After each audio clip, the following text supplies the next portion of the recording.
now. Listen up. 3, 2, 1. It's showtime. That's great. This is ridiculous. 99.3 The Truth. You can't handle the truth. Right now. Ooh. That was the stupidest thing I ever heard. Let's do it. Hit it. It's time for Mac's World. And here we go. Everybody, let's get it started. Let's get it started. Call Mac 244-0077 or text 809-0993. It's showtime, everybody. Showtime. Exclusively on 99.3 The Truth. It's 3:07. 17th day of August in the Lord's year 2016. I'm J. Michael McCoy. Welcome. We are going to do a Bible study for part of the first hour today, if that's all right with you. Second hour, Pastor Stephen Corey, the missionary in Jerusalem, and I have a big announcement about something that you can choose to participate in if you want. Or you'll participate in it by listening to the radio over the next September, October, November, December, January. I guess that'd be 4 or 5 months. Well, actually, probably forever.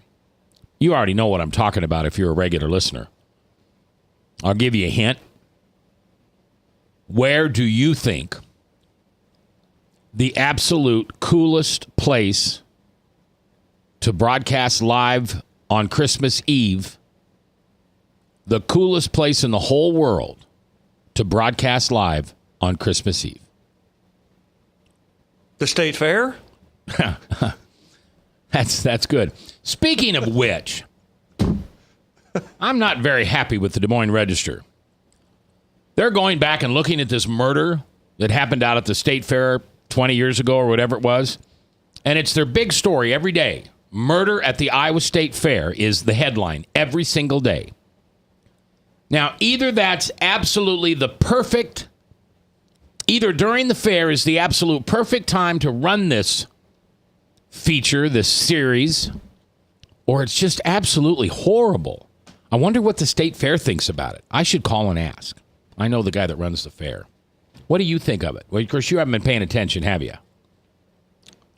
Years ago, a mom and dad who ran this really popular funnel cake place out at the mall, or out at the fair,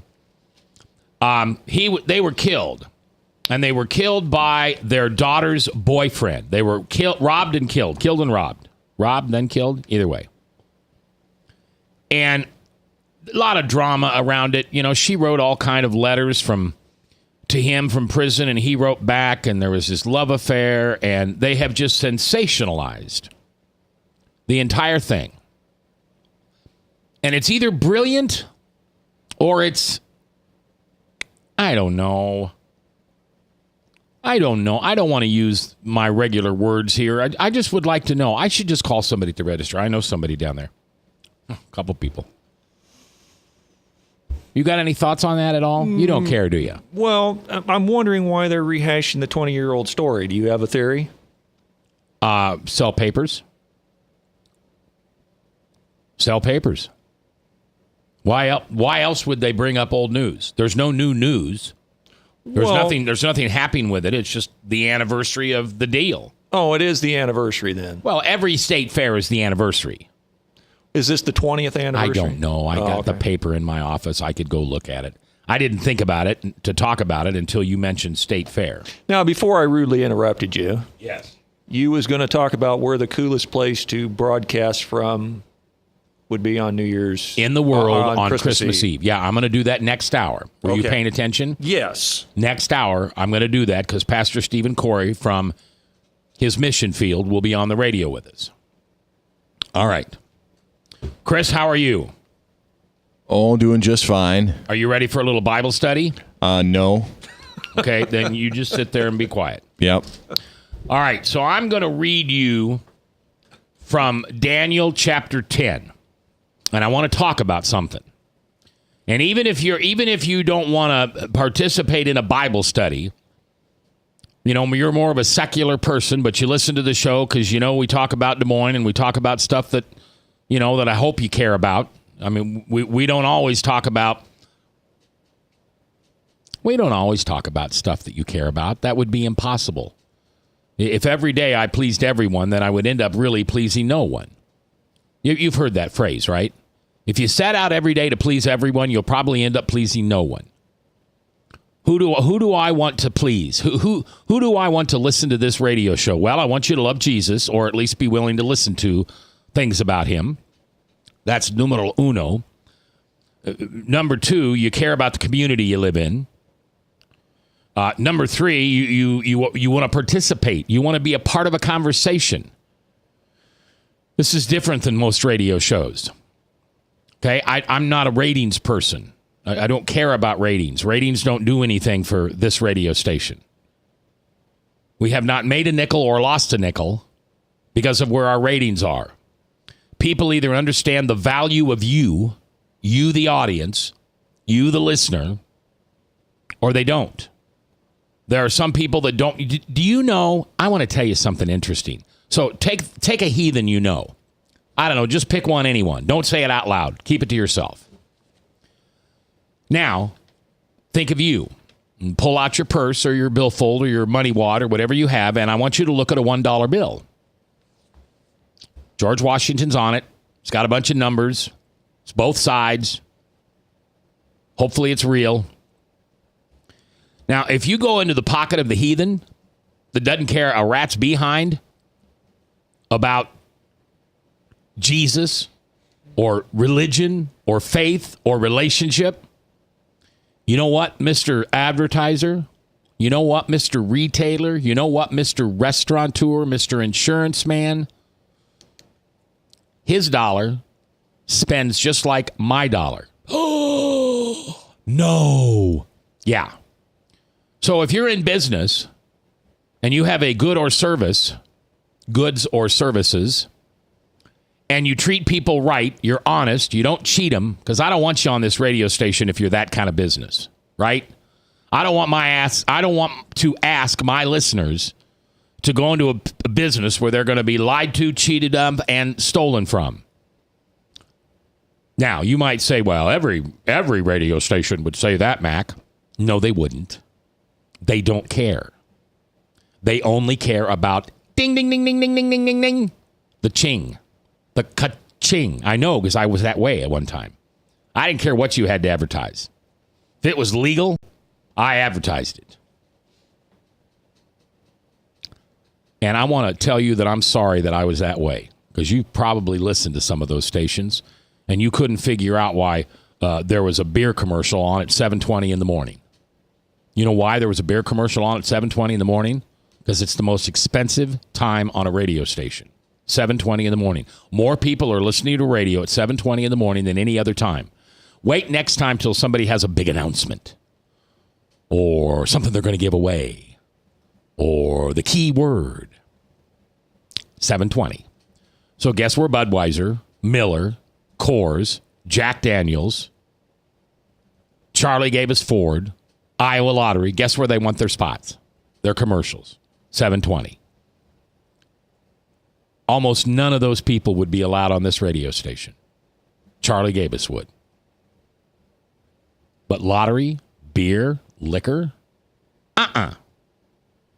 So when you hear an advertiser on this radio station, you've got somebody that we believe will treat our listeners honestly, with care, with grace, with love. They'll do what they say they're going to do, and they'll back it up.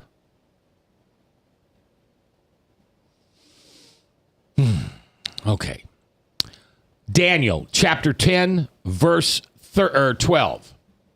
And I don't know what I'm reading from. I've got so many Bibles here.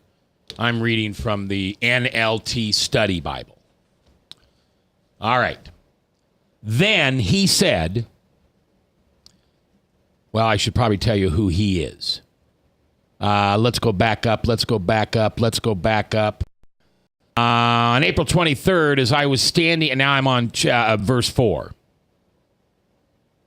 On April 23rd, as I was standing on the bank of the great Tigris River, I looked up and saw a man dressed in linen clothing with a belt of pure gold around his waist. His body looked like a precious gem, His face flashed like lightning, and his eyes flamed like torches. His arms and feet shone like polished bronze, and his voice roared like a vast multitude of people.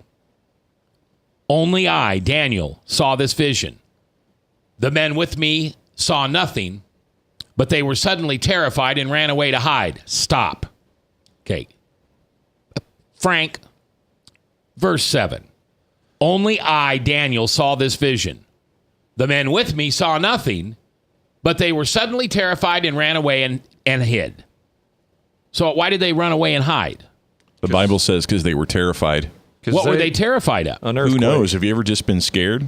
Have you ever just been sitting somewhere and gotten scared? Have you ever gotten the heebie-jeebies? Have you ever been alone somewhere and gotten the heebie-jeebies? I won't say no. I mean, I can't recall any time, but I won't say no.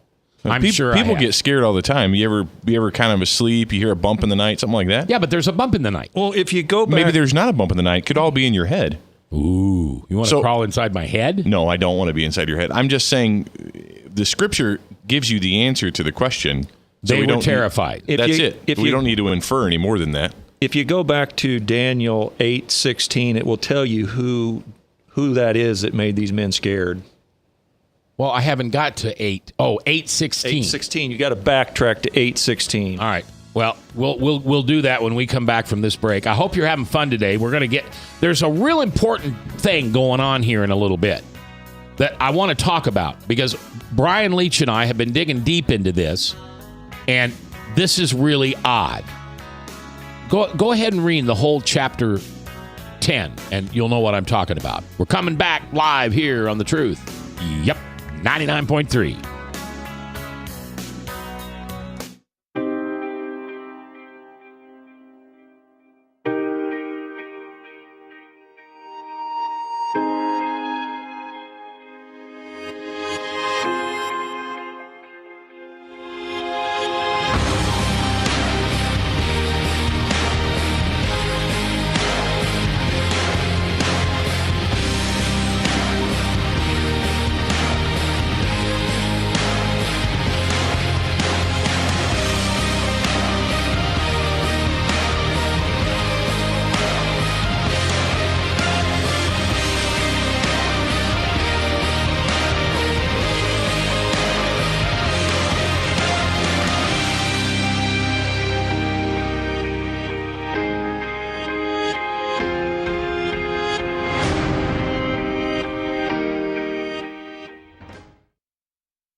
Credit cards are like grandkids. They love you, sometimes get out of control, and it's fun to get a new one. Who can stop them from piling on?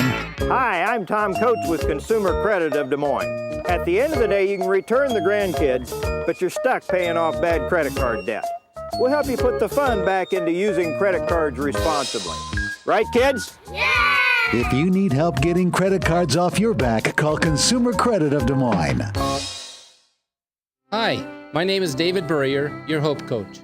I host a live weekly talk show called I've Been There every Thursday afternoon at 5:30, right here on webcast1live.com, and on my weekly radio program Saturday mornings at 10 on Truth Network 99.3 FM.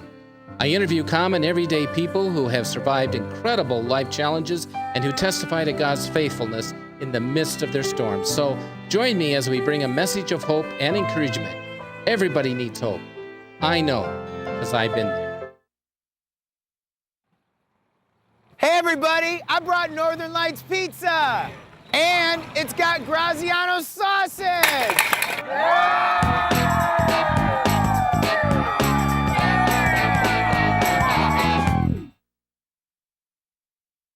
Rock and Prevention is celebrating 25 years of creating a caring community. We want to say thank you to the tens of thousands of Rock High School mentors that have carried our message of health, love, and encouragement to over 1.5 million children, teachers, and parents. Our mentors teach children methods and skills to prevent bullying and drug use. Thank you to all the school administrators, teachers, and counselors for their opportunity to serve you. Rock on, fair citizens, rock on!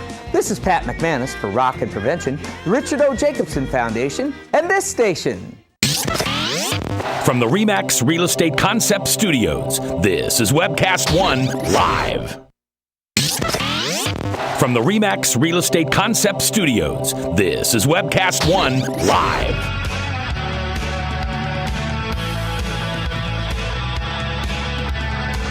"21 after 3:21 in the afternoon. Hey, I've told you my buddy Seth Walker, my real estate agent, had a bad accident. He's out of the hospital and he's home. But if you wouldn't mind just texting him, if you did it yesterday, do it again, please. I mean, a guy is sitting at home, surrounded by his wife and kids, little kids too. And he's got a cast on literally covering his toes all the way up to his hip. Oh, I just feel so bad for him. I'm praying for you, Seth. And I hope you put him in your prayers too. But let's have some fun with him. Give him a call, 577-3728, or don't call him, text him. 577-3728. Just tell him you love him and you're thinking about him. All right. And if you want to list your house or you need to buy a house, call him. He's got a great team of people, and he works for the best superstar in the whole world, and that's Rob Spearman. He is Mr. Real Estate. Rob is so different than some of the other people you find in real estate. I know, because I was an agent for several years, and I failed. There are many things in my life I have failed at, and I'll be glad to tell you that I failed at them, because you know why? I figured out what I did wrong. I figured out what my side of the street was, and I made sure that I wouldn't make that mistake again. See, failure is good. There's nothing wrong with failure, as long as you know why. All right, so we are we're doing a little Bible study on the air, but I want you to hang with you, because this is really important. We're going to get to a very powerful question that will help you in your walk, in your ministry, in your relationship with Jesus. Brian Leach and I unpacked this for a couple of hours the other day, and we were just amazed what we found. Now, Frank, the verse, and the reason we call him the verse is I don't think I've ever met a man more well-versed on Scripture than him. I mean, I'm sure I have. I'm sure I got guys in the Bible study that let's specify a layman. You're a layman. Yes. Okay. Yeah. You're the best layman I've ever found. Yes, Chris. I just wanted to ask you, didn't ask you in the break, do you want people to send text questions or comments in? Yeah. Okay. Absolutely. So people can call if they want. I mean, I want to unpack this. I don't have anything to prove here. I want to learn something. Okay. I just want to let people know I do have the text window open so I can see text questions or comments that you send to us at 515-809-0993. That's the text line number, 515-809-0993. Or, of course, you can call in at 515-244-0077. No doubt we'll have a plethora of opinions as we get into Daniel chapter 10. Okay. Go ahead. You said that to understand Daniel 10, we need to go back to Daniel 8. Well, yes, because basically this is where it starts. If you start in verse 13, and I mean, I just happened to pick up the King James, so I'm sorry. I know you don't like King James. But starting with verse 13, it says, "Then I heard one saint speaking, and another saith unto a certain saint which spake, How long shall be the vision concerning the daily sacrifice and the transgression of desolation to give both the sanctuary and the host to be trodden underfoot?" So basically it's talking about how long is the daily sacrifice going to go on before the Christ the Messiah shows up on the scene. "And he saith unto me, Unto 2,300 days, then shall the sanctuary be cleansed. And it came to pass that when I, even I, Daniel, had seen the vision and sought the meaning, then behold, there stood before me an appearance of a man." Now, verse 16 says, "And I heard a man's voice between the banks of the Ulai, U-L-A-I, don't know the pronunciation, which called and said, Gabriel, make this man to understand the vision." So clearly who was making these men run and fall was none other than the angel who replaced Satan's duties in heaven, Gabriel. All right, say that again. The angel who I believe replaced Satan in heaven when Satan was expelled from heaven. In terms of role? In terms Frank, of role. You're saying? Yeah, okay. Would be, I believe, Gabriel, because Gabriel was a messenger angel, which Satan should have been, but Gabriel took up that task. So I believe Gabriel is the highest angel in heaven, the messenger angel, and he is the man, he is the angel that is causing these people to run and fear from quaking. Where does Michael sit in this popularity contest? You say Gabriel's number one. Where's the Archangel Michael? Well, let's, for the sake of this... Why is that a funny question? For the sake of this conversation, let's stay out of Michael right now. Why? I'm asking a question. Well, I think you and I has been around the block about Michael, and I think we come to a disagreement on who Michael is, but I believe Michael is the warring angel that tossed Lucifer out of heaven. Okay, Chris, you were laughing. What don't I get? I get it. I'm a young Christian. I'm a little over 5 years old. And I don't know a lot about the Old Testament. I've mainly poured myself into the books in the New Testament. No, I'm not laughing at you. It's a controversial topic we should not discuss.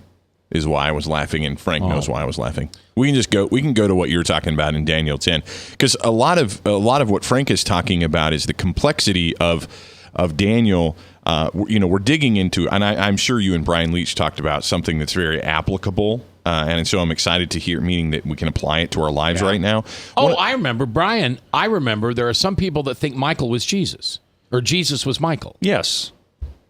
Yes, that the Archangel Michael was Christ. Yeah, but that's not proven, right? Well, no, it's all speculation anyway. Okay. But the point that I was going to make was I'm looking forward to hearing how you've applied some of this text to your life, because just kind of on the forefront of this discussion, I just like to remind everyone that aside from the book of Revelation, which is one of the most complicated and difficult to understand books, I say that not meaning that it's difficult to understand if you read it, meaning that there's a myriad of interpretations.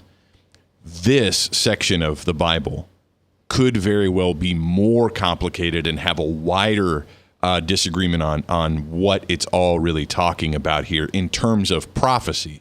But I'm sure that what you, Mac, and Brian were talking about was not the prophetic ramifications of Daniel chapter 10, but more something that we can apply today. When you say this part of the Bible, do you mean Daniel or... Yes. Okay. Specifically, so you've got two main things in this section of Daniel. One is you've got some discussion on whether or not Christ is being prophesied. The first coming of Christ is being discussed here, as well as the second coming of Christ, both being discussed in the book of Daniel. And those have significant prophetic ramifications on what you think the future might be like and all that kind of stuff. And there are countless opinions. I don't have enough information to tell you on that. Frank's got one.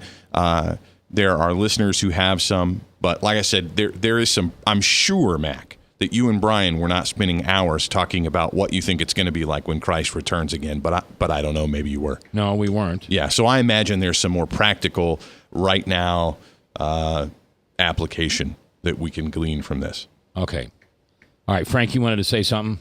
Well, the unto 2300 day prophecy has been something that's been studied for going back to the Millerite movement. The what? The Millerite movement, and way before that people were studying. This was something that was being studied by a lot of faiths, trying to figure out what this 2300 day prophecy is. Now, if you move on to chapter 9, it will tell you in verse 24 and 25, and this is Gabriel still talking to Daniel. He says, 70 weeks are to be determined upon thy people and upon the holy city of Jerusalem to finish the transgression and to make an end of sins and to make reconciliation for the iniquity and bring about everlasting righteousness and to seal up the vision and prophecy and to anoint the most holy. Verse 25, know ye therefore and understand that from going forth from the command to restore and build Jerusalem unto the Messiah, the prince shall be 7 weeks and 62 weeks, and the street shall be built again, and the wall even in troublesome times. So that right there is telling you, in my opinion, what chapter 10, verse 12 and 13, what's about to happen in 12 and 13, and why this is so important that the prayer got withstood for nearly 3 weeks. I don't do this very often on the radio, but Kevin Johnson, if you're listening, I would love to hear what you have to say about this. And also that gentleman up in Panora, Stewart. John Stewart. John Stewart, yeah. Yeah, if either one of you are listening, I would love to have you join in on this. 515-244-0077, or you can simply text, excuse me, to the Service Legends Truth text line. At 515-809-0993. And for those of you who are listening just like I was, Frank just read, and it is not the King James that makes what he just read confusing. It's the nature of prophecy and the nature of sort of the veiled information, as even the scriptures there say in Daniel, that some of this information was veiled and yet to be fully understood. So part of the reason why there's so much debate is because as you hear that text, it's not as clear as Jesus healing a blind man. Jesus walked in, he healed a blind man. We know what happened. That's kind of how it is. With prophecy and visions and things, there's a lot of symbolism and a lot of different ways that those words can be interpreted. They have lots of meaning. So, yeah, a lot of sevens. A lot of sevens, sure. 3s and 6s. And all right, so I'm going to go back, and I'm going to start reading now at, where I left off. So I'm at 10:8. 10:8. All right. So I was left there all alone to see this amazing vision. My strength left me, as in went away. My face grew pale, deathly pale, and I felt very weak. Then I heard the man speak, and when I heard the sound of his voice, I fainted and lay there with my face to the ground. Just then a hand touched me and lifted me, still trembling, to my hands and knees. 11. And the man said to me, Daniel, you are very precious to God. So listen carefully to what I have to say to you. Stand up, for I have been sent to you. When he said this to me, I stood up, still trembling. All right, now I'm at 12. Then he said, don't be afraid, Daniel. How many times is don't be afraid in the Bible? Isn't that like the most common? yes, a lot. Don't be afraid, Daniel. Since the first day you began to pray for understanding and to humble yourself before God, your request has been heard in heaven. I have come in answer to your prayer. Okay, you ready? Now this is what Leach and I just, wow. 13. But for 21 days, the spirit prince of the kingdom of Persia blocked my way. Now, who is that? Is that the accuser? That's one. Yes. That's one interpretation. Again, there's There's two people involved there. Yeah. Yeah, it's all. Mm-hmm. Yep. Okay, but what I'm sure. If you want to go with it's the accuser, that's fine. That's a common interpretation. But sure. It is something evil. It's not something good. It would be something that would prevent. It was thwarting what the angel was doing, what the angel was intending to do. Yeah. Well, I will give you my interpretation of that because there is a literal king that is going on in the right. time of the Persian Empire. There's that too. Who is withstanding something that Christ wants to be done. And Christ can't be born until it's done. And what is it that's done that needs to be done? Back in 925, it's the restoration and decree to rebuild and restore Jerusalem. Okay. We're going to come up against a break here, so we'll come back and continue. Again, we're in Daniel. We're jumping back with 8, 9, and now we're in 10. And we're getting to the point that I want to make, so we've got to build up to this. So it's your voice I want to hear. Call in or text. Love to hear what you're thinking. Northern Lights Pizza's amazing garlic butter makes amazing breadsticks. Now available in 12-ounce bottles at Northern Lights, Hy-Vee, and Graziano's. Northern Lights Pizza.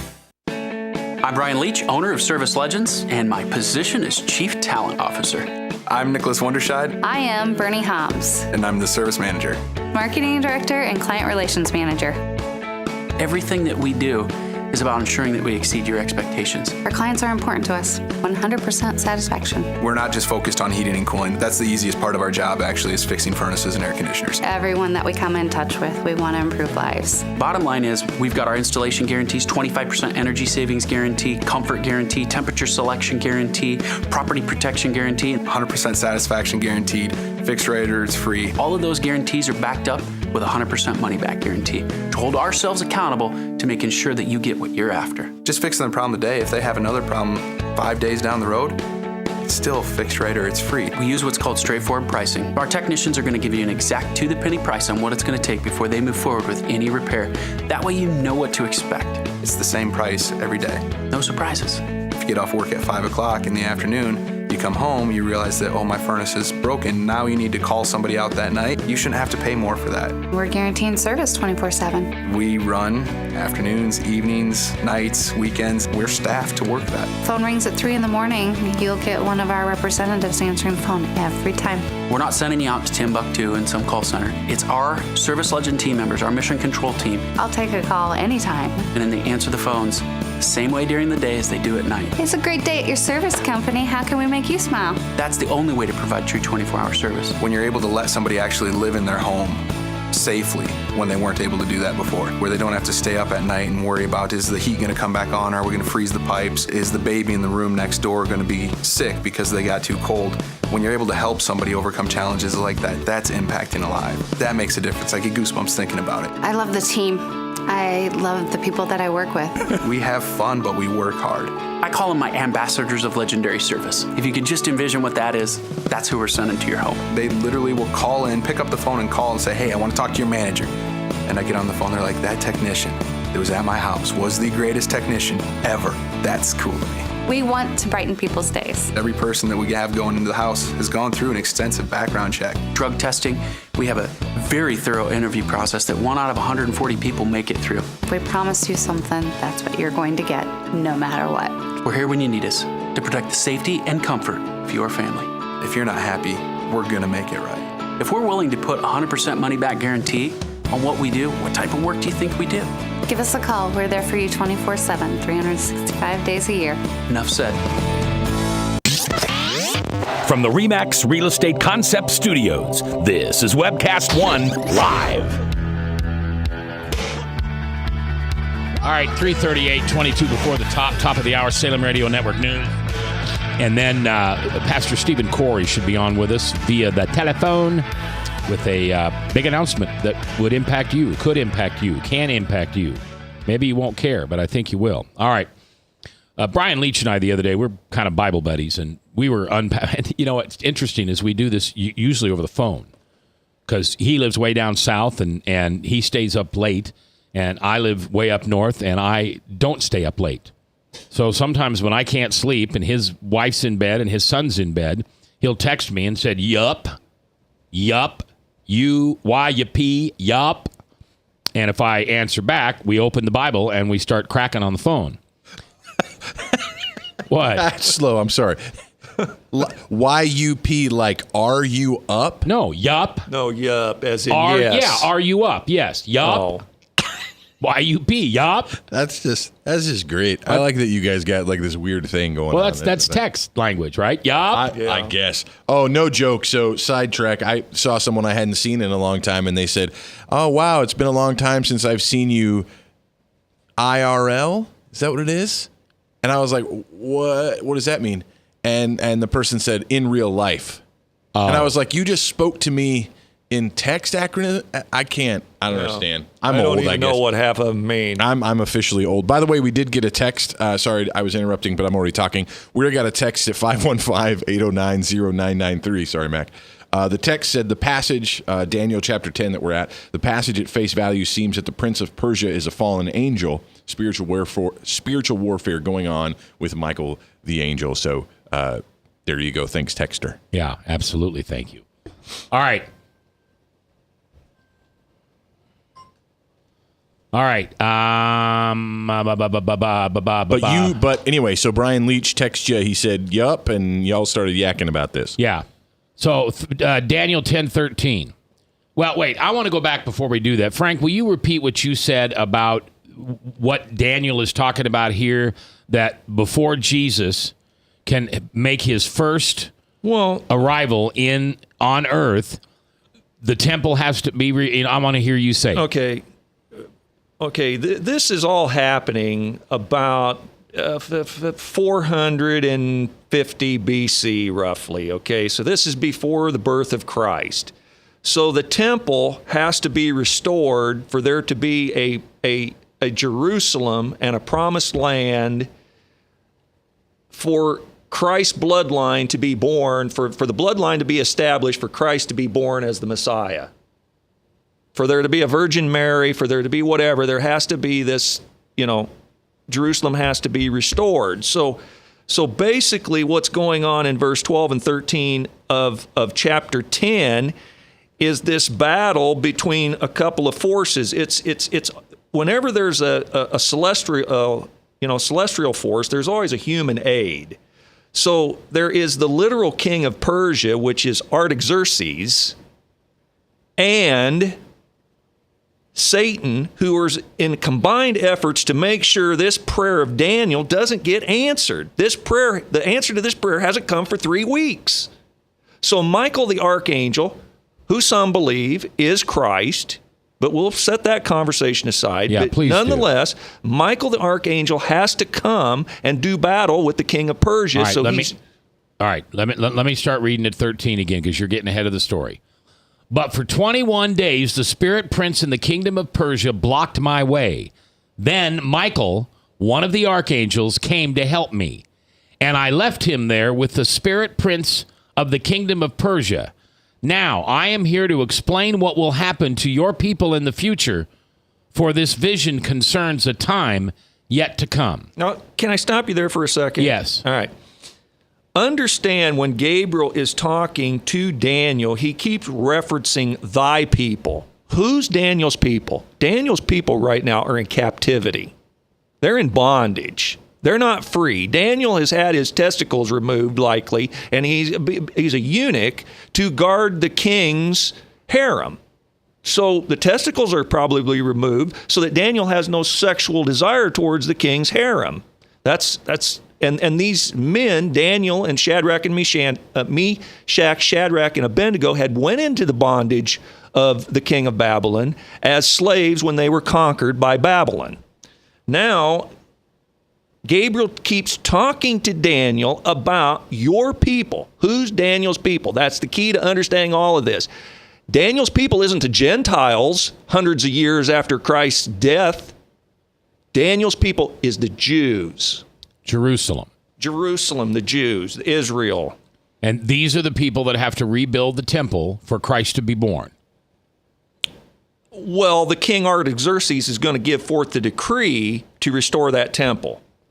So for Christ to be born, who do you think would oppose that? Satan. Okay, that's the king of Persia. All right, but when they reference the king of Persia here, you're telling me there's a human fleshy king, and his name is Artemis or whatever you Artaxerxes. Okay. And he is in combined efforts with Lucifer to stop this temple decree from going forth. And very possibly unknowingly too, right? I mean, he's not necessarily... he's a useful idiot.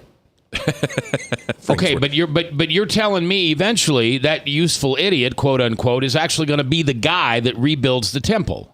Well, he's going to give. I don't know who actually. But he's the political leader. He's the political leader. Yeah. So he would decree it.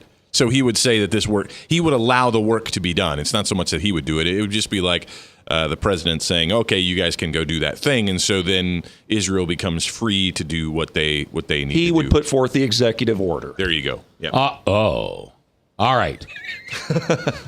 Well, we're trying to make it modern, yeah. Sure. All right. So I want to stop there on the history lesson for right now, right. Okay? But Frank, you have no idea how much I appreciate it. Thank you. I don't know why I'm so hungry about this. I've never been hungry for anything in the Old Testament before.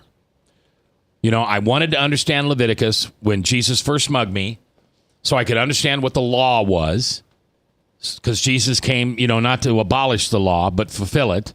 Well, I didn't have any idea what that meant when that was first said to me, even though I had heard it 1,000 times in the pews of an Episcopal church. But I didn't get it. When I got it, Romans came alive. And Paul came alive. And now I'm in Acts. And Acts is just, Acts is like, you know what I feel like with Acts? I think I finally know what a Star Wars freak is all about. Because I can't wait for the next chapter. I cannot wait to find out what happens next. It's just crazy what Jesus is doing to me. All right, so here I want to stop. So here's what I hear this guy Daniel saying, or this angel saying, that the devil, the accuser, or one of his minions can stop an angel. That's it, right there. Because what did he say? 21 days?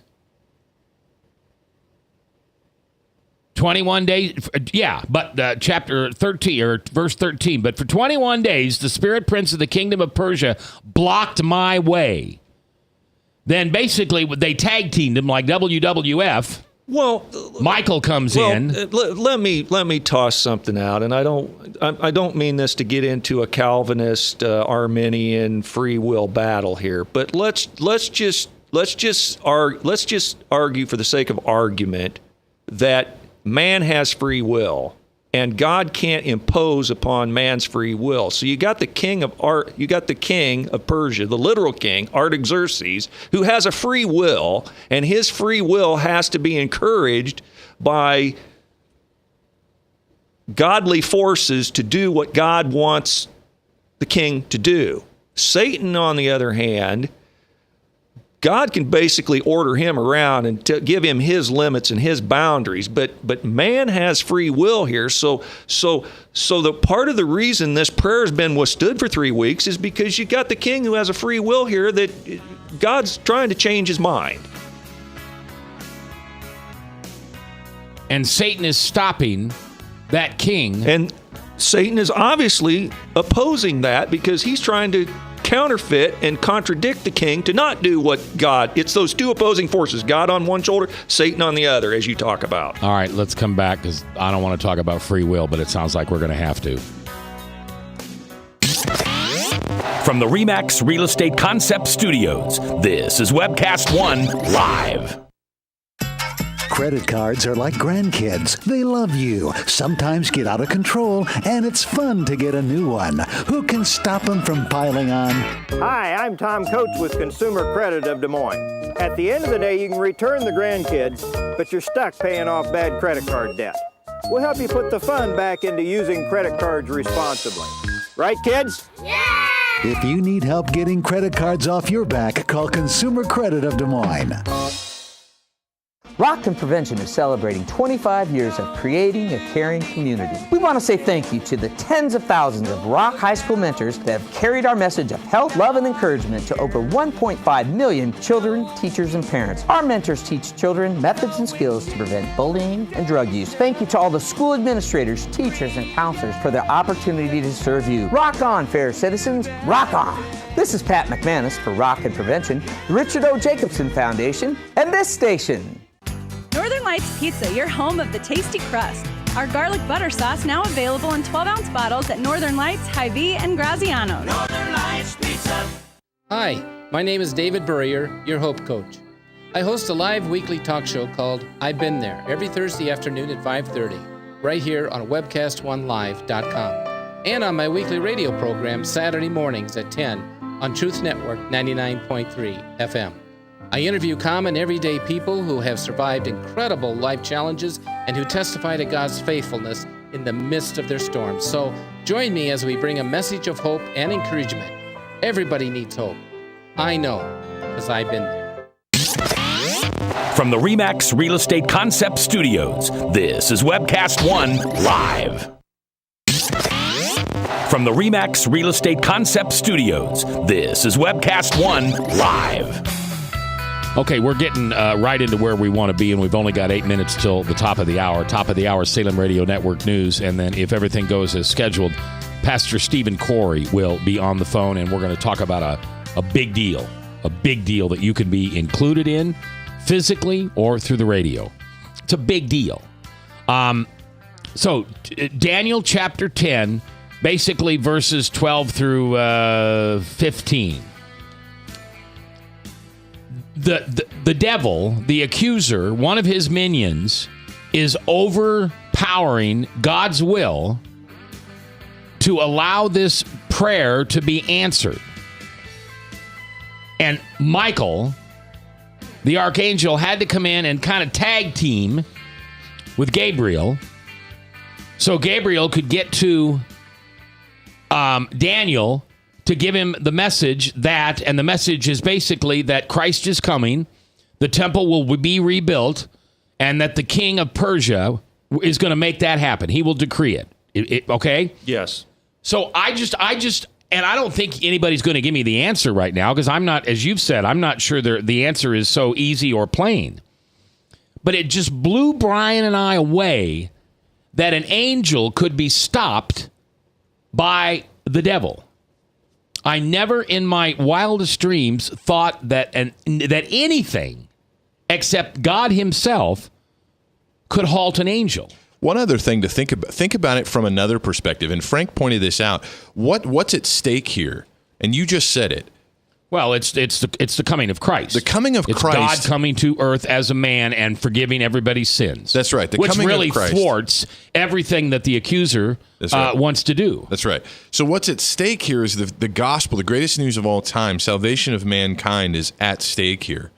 And Frank and many other people will point to this notion, and I don't want to get into the debate over free will, but the biblical clarity that people have free agency and that human beings make choices. And here we had a physical king that was making a real choice that was preventing God's people, Israel, from doing that which they had to do.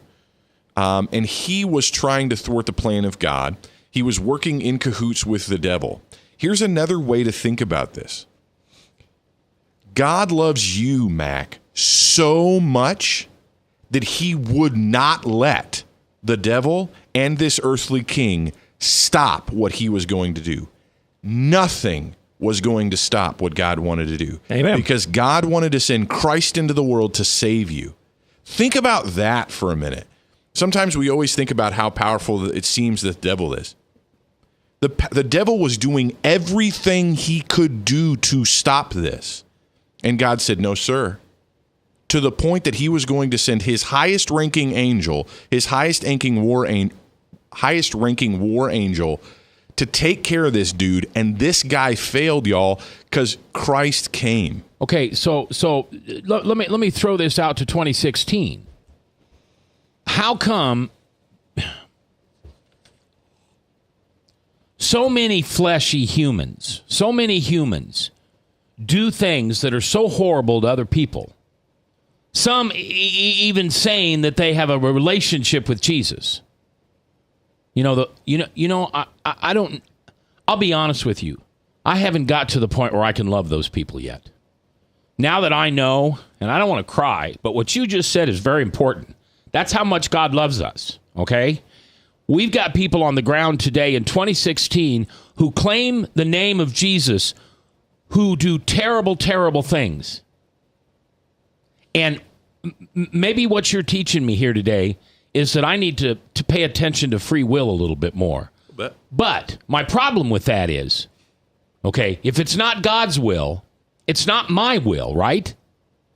Well, we're working like you have in the book of Daniel. We might be working in lockstep with the enemy. Yeah. Because we can't work in lockstep with us, right? Well, Peter, at one point, when he was trying to stop Christ from being crucified, was working in harmony and lockstep with the devil. And Christ rebuked him and said, "Get thee behind me, Satan." He was calling Peter out as Satan because Peter was in league with Satan to try to deter Christ from his mission of dying on a cross to save you, me, and Chris. And Jeb. And our listeners. That's right. I was like, thanks, Frank, for going all the way. Yeah, it's them too. And here's what's really fascinating, Mac, and to speak to those people who claim the name of Christ and are doing more to hurt others than they are to build people up. Consider John 10:10, where Jesus was talking to his disciples about false prophets. He was talking about the Pharisees. He was talking about those that work with the devil. Have you ever heard this, that the devil comes to steal, kill, and destroy? Yes. Do you know where that comes from? It comes from John chapter 10, verse 10, is where the Lord Jesus actually said that. He was equating false teachers, the Pharisees, those false voices, with the devil.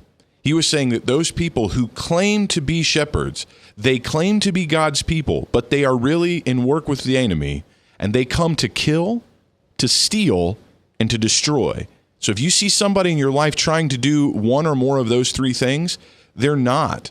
They're not working with Christ. Christ said that I came to give you life and life more abundantly. That's in John chapter 10. You can read that incredible parable that Jesus gives there. Wait, hold on. Just back up for a second. Kill. What else? Kill, steal, or destroy. That's what the false teachers want to do. That's what the enemy of humanity wants to do. Not to make this political, but anytime you see people rising up to do those things, they are not doing the will of God. Yesterday, we had a great man come in and talk about what's going on in Milwaukee. This is not to be political. This is to put a spiritual bent on a political reality. What's going on in Milwaukee with the Black Lives Matter movement, what are they doing? They're killing, they're stealing, and they're destroying. They're not doing the work of God when they do that. And so the great enemy behind that movement, when it's doing those things, is the prince of Persia. It's the prince of the power of the air. It's the devil working with humanity to destroy humanity. And that's not what Christ has come to do. He's come to save humanity and restore us. Well, as humans, we're going to be the arms, legs, feet, mouthpiece of one of two powers. We're going to be the arms, legs, mouthpiece of God, the arms, legs, and mouthpiece, hands of Satan. And the king of Persia, Artaxerxes, was in that battle. Who was he going to succumb to? Was he going to succumb to Satan? Was he going to succumb to God? And Michael the archangel came in and intervened and made sure that king made the choice to restore the temple. Which made room, which led the way for the prophecy of the birth of Christ. That's right. So that we could be saved, Mac. So that your life can be radically changed. So you can know what it means to be a human being. So that you can have a relationship with your Creator. God's not going to let anything come in the way of that, man. That's a never-stopping, never-ending, never-giving up kind of love. Unstoppable joy. That's right. Macarios. All right. Well, if everything goes as planned, Pastor Stephen Corey is going to call us, and we're going to talk about a big announcement. If for some reason he's held up or can't call in, guess what we're going to do? We're going back to Daniel 10 because I want to hear more. I'm hungry. This love that this God has for me and for you is just incredible. Amen. And I think we've just tapped into the beginning. We're coming back live here in Mac's World.